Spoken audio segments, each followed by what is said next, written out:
In everything we do with the Lord, doctrine, or I'll use the word principle, matters first. When you have the right principles, it substantiates or it gives meaning to the activities that you do. So if you understand why you need to give as a Christian, giving becomes something you just do, right? So when it comes to parenting, I think there are a number of things that we need to outline first for anyone who's going to go into parenting. From our experience, we've learned that if you do not have certain foundational or fundamental principles laid down already, it doesn't really matter whether you put your kid in the best program, you won't get it. So the foundation matters, and I'll just state one, which I think is one of the most important things to just pin down. Your home or your house is a sanctuary. Think of your home as you think of the church of God.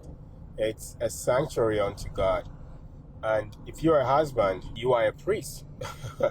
If you're a wife, you also minister in your home.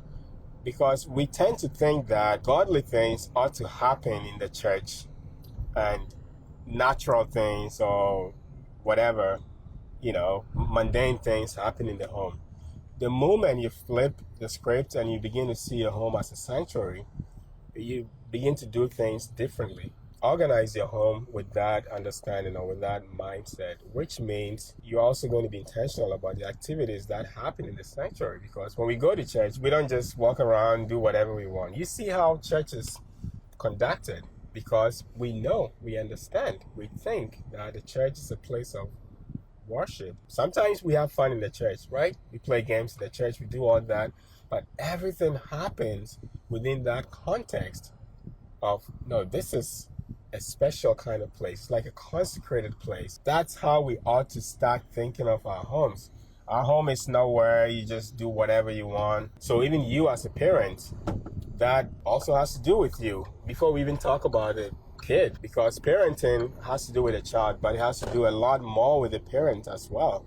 So when we have that setting in place, I guarantee you whatever little thing, whatever little effort you put in will yield much better results because you're operating from a place of understanding. And that's just one thing. There are a lot more we can talk about, but I'll leave it here. So the principles with which you operate your home matter first. How you think of your home, they inform the activities of the home. I know some parents don't even let their kids see them praying. Like when it's time for them to pray, they say, go, daddy's going to pray. Like those are all simple things that, no, it's a sanctuary.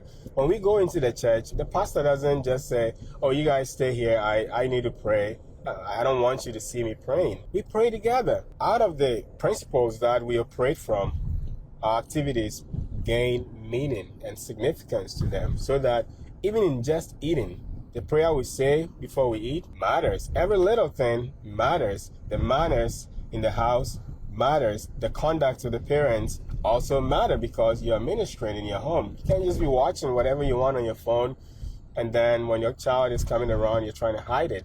You have to also be informed that, Mom, Dad, you are in a consecrated place for God because the marriage is a very sacred thing and we ought to understand that and bring that into the home and raise or structure the home as it ought to be. If that foundation is laid, even the most little thing you do, even if you don't know where to start and all you know is, I'll just read my Bible, I'll just pray and have my child around. Just that alone instructs the child, it informs the child because your conduct is aligned with who you are called to be, which is a husband and a wife and a parent. I'll leave it there. There are other things that I can talk about, but I think just think about this if you're a parent and begin to look at your home and ask yourself, how have I structured my home?